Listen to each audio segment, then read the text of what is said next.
2024년 11월 19일 데일리 리포트 시작하겠습니다. 오늘의 주제는 음녀와 짐승, 계시록 17장 5절 말씀을 가지고 한번 나누어 보려고 합니다. 자, 계시록 17장 5절에는 바벨론, 큰 바벨론 이야기가 나옵니다. 이 큰 바벨론이 창세기 바벨탑 사건과 관련이 있고 또 창세기에 나오는 니므롯과 관련이 있습니다.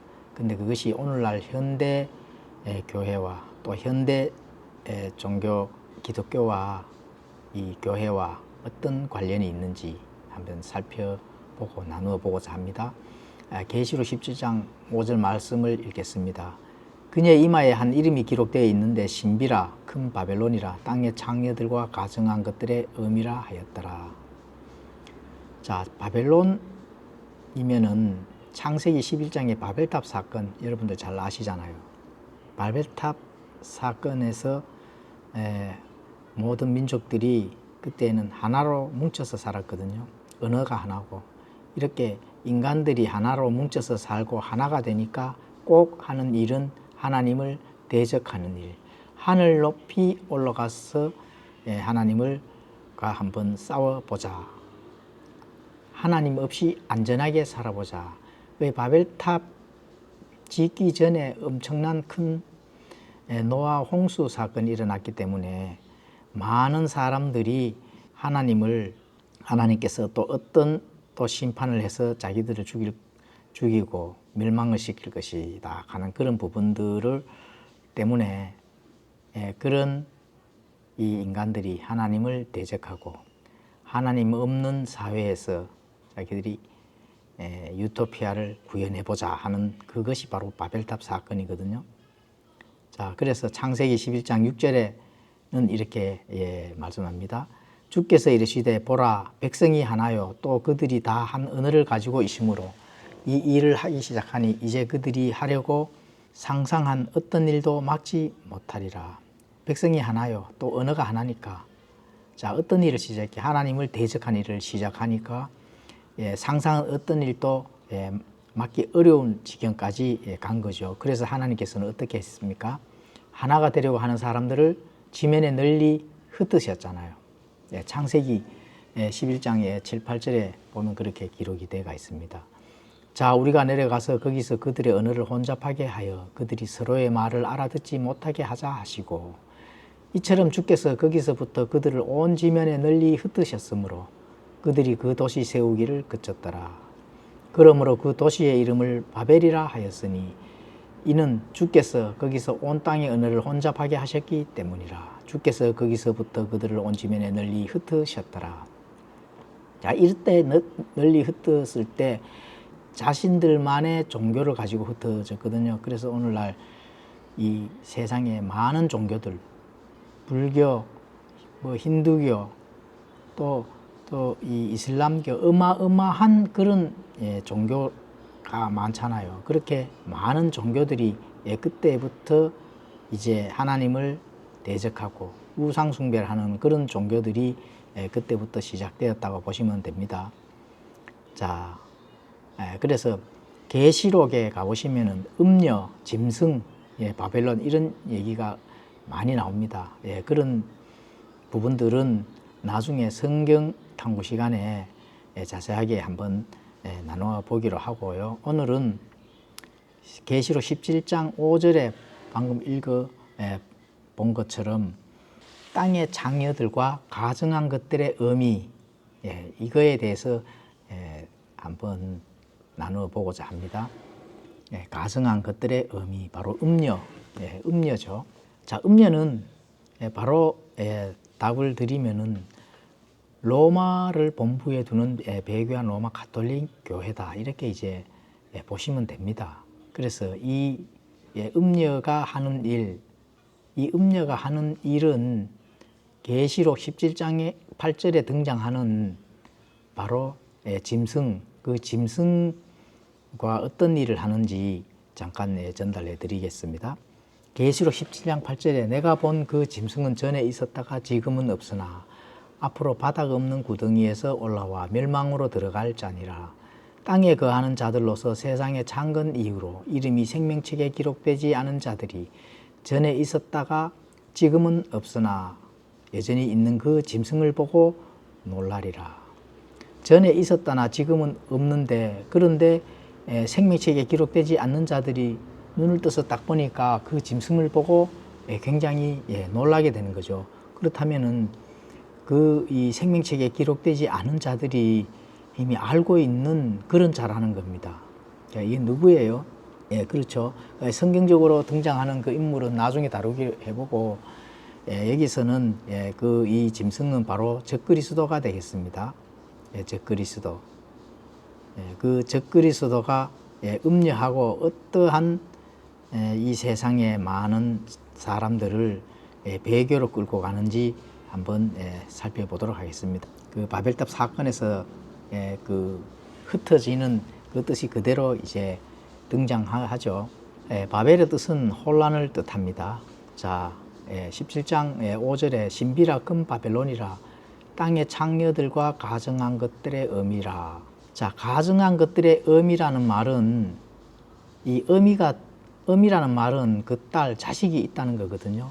의미가 있고 그 다음에 의미를 따르는 자식이 있다.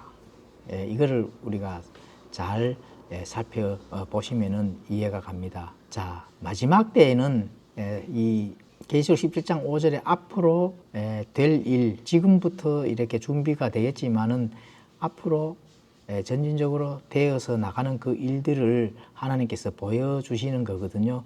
그러면 자, 마지막 때 어떻게 이게 이제 가증한 것들의 의미가 그 딸들과 연합하게 되는지, 오늘날과 관련이 어떤 관련이 있는지 그거를 한번 설명드리겠습니다. 바로 배교한 교회가 등장한다는 것입니다. 다시 말하면 배교한 개신교회가 바벨론의 딸들이 되겠습니다.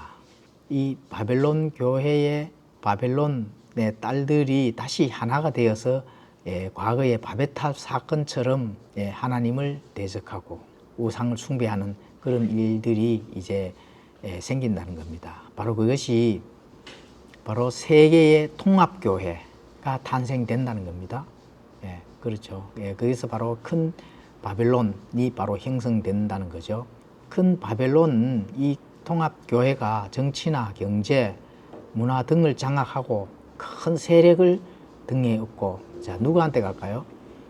바로 첫째 짐승, 그 첫째 짐승 적그리스도에게 가서 바로 경배를 한다는 겁니다. 그래서 앞으로 적그리스도의 왕국을 세우는데 통합된 이 통합교회가 일조를 바로 할 것입니다. 적그리스도의 왕국을 세우는데 크게 일조를 이제 하게 되는 것입니다.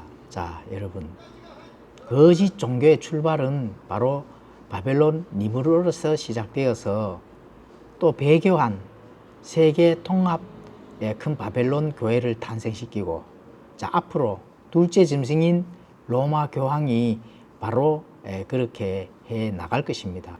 적그리스도와 적그리스도의 에게 경배하면서 그 적그리스도의 왕국이 이제 세워질 것으로 이렇게 성경 기록은 지금 가르쳐 주고 있는 것입니다. 자, 이 바벨론의 딸들이 앞으로 이 가증한 것들의 의미의 딸들이 바로 개신교, WCC, WEA로 오늘날 바로 드러난 거죠. 그래서 앞으로 적그리스도 왕국이 세워지기에 일조가 돼서 거기서 많은 부분들 앞으로 이제 배교로 가는 그런 길목에 서 있는 단체가 바로 WCC, WEA다. 이렇게 이제 보시면 되는 겁니다. 자, 그 WCC, WEA는 바로 뭐라고요? 바벨론의 딸들. 가정한 것들의 의미가 있으니까 거기에 자식들이 있을 거 아닙니까?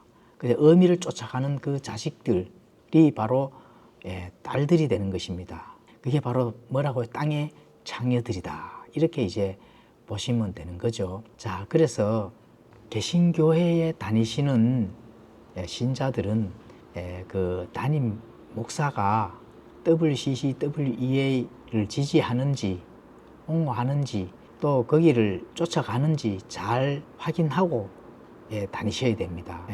그래서 WCC/WEA를 쫓아가는 그런 담임 목사라면은 빨리 탈출을 해야 살 수가 있습니다. 그거 전달하려고 오늘 데일리 리포트를 지금 쓰는 겁니다. 자, 그러면 왜 빨리 탈출을 해야 되느냐? 계시록 18장 4절에 보면 이렇게 말씀합니다. 또 내가 들으니 하늘로부터 다른 음성이 나서 이르되 내 백성아 너희는 그녀에게서 나와 그녀의 죄들에 참여하는 자가 되지 말고 그녀가 받을 재앙들을 받지 말라. 그 재앙을 받지 말라. 그렇게 재앙을 받지 않으려면은 빨리 이 배교한 교회에서 탈출을 해야 됩니다. 탈출하고 참된 복음을 가르치고 참된 복음 안에서 그 안에서 신앙의 여정을 갈 수 있는 교회를 찾아서 가십시오. 그 교회를 가셔야 됩니다. 그래야 재앙들을 받지 아니하고 앞으로 이게 많은 배교한 교회들이 이제 하나님을 대적하고 종교 통합 안에서 정치와 연계해서 앞으로 적그리스도의 왕국을 세우는데 많이 일조를 하게 될 것입니다. 그런 부분들을 하나님께서 이 계시록을 통해서 계시록 17장 5절을 통해서 큰 바벨론이라고 지금 칭하고 있습니다. 그 가정한 것들의 바로 의미가 음력, 바벨론, 로마를 본부에 두는 배교한 로마 가톨릭 교회다. 이렇게 이제 보시면 되는 겁니다. WCC는 많은 정보들이 유튜브나 인터넷에 올라와 있기 때문에 자료를 찾아보시면은 수많은 기독교 신문이나 여러 정보들이 올라와 있기 때문에 한번 찾아보시면 됩니다. WCC는 세계교회 협의회죠. 세계교회 협의회, World Council of Church. 자, 에큐메니컬 운동입니다. 이거는 종교다원주의, 하나님에게로 가는 길은 예수님만 믿는 것이 아니라 불교에도 구원이 있고 이슬람에도 구원이 있고 어디든지 구원이 있다는, 어떤 종교에라도 구원이 있다는 종교다원주의를 가는 그런 하나님이 엄청난 진노의 폭발을 하는 그 배교한 그 교리들을 가르치는 게 바로 WCC다. 세계교회협의회. 자, 그럼 WEA는 신복음주의로 하지만 WCC를 반대하고 공산주의를 반대하고 뭐 이렇게 하지만 그 뒤에 숨어 있는 것들을 잘 파악을 해야 됩니다. WCC 또 이 내년에 서울 총회 내년 10월 달에 열리죠. 거기 이제 공동조직위원장이 이영훈, 오정현 목사입니다. 이 두 목사가 내년 2025년 10월 27일에서 31일 서울에서 이제 열리도록 그렇게 하는데, 이 WEA 세계복음주의 연맹 1846년에 영국 런던에서 설립된 개신교 연합체인데, 자, 이 안에 어떤 내용이 있는지 WEA 이 정보들이 자세하게 나와 있으니까 찾아보시고, WEA, WCC 이런 거는 바벨탑 사건의 모든 교회가 하나가 되어서 하나님이 싫어하는 이런 일들을, 하나님을 대적하는 이런 일들을 한다는 사실을 꼭 명심해야 됩니다. 그래서 그런 부분들을 명심하시고 자료를 충분히 찾아보시고 그런 교회에서 탈출하여 참된 복음 안에서 하나님이 기뻐하는 그런 신앙의 여정을 가시기를 바랍니다. 자, 그래서 WEA, WCC 자, 이런 교회에서 탈출을 하면서 그런 목사들 밑에서는 하나님의 진노를 피할 수가 없습니다. 그래서 바른 교회로 가셔야 됩니다. 그리고 목사가 공산주의, 사회주의 이런 것을 옹호하고 또 그런 사상을 가진 교회에서는 탈출을 해야 됩니다. 목사가 좌파가 될 수는 없습니다. 하나님의 우편의 가치를 전달해야 되는 그 목사가 왼편에 서서, 왼편은 마귀의 교리, 마귀의 사상을 가진 마귀들의 손에 놀아나는 그런 것이 바로 좌파라는 사실을 꼭 명심해야 됩니다. 우편의 가치를 가진 그런 목사 밑에서 바른 신앙의 길을 가야 된다는 사실을 전달하고자 합니다. 어정쩡하게 있는, 또 침묵하고 있는, 좌파인지 우파인지 분명히 밝히지 아니하고 침묵하고 있는 그런 목사 밑에서도 빨리 탈출하셔서 하나님의 우편의 가치를 바르게 전달하고 또 나라와 국가에서도 하나님의 우편의 가치에서 바로 이렇게 전달하고 목소리를 높일 수 있는 그런 목사들 밑에서 참된 신앙을 걸어 가셔야 된다 하는 거 이렇게 전달하고자 합니다. 또 그리고 항상 하나님의 가치는 참된 복음은 바로 하나님의 오른쪽의 가치라 하는 거 꼭 그것을 입장을 꼭 잘 밝히는 그런 교회 그런 목사 밑에서 바른 신앙을 가시기를 바랍니다.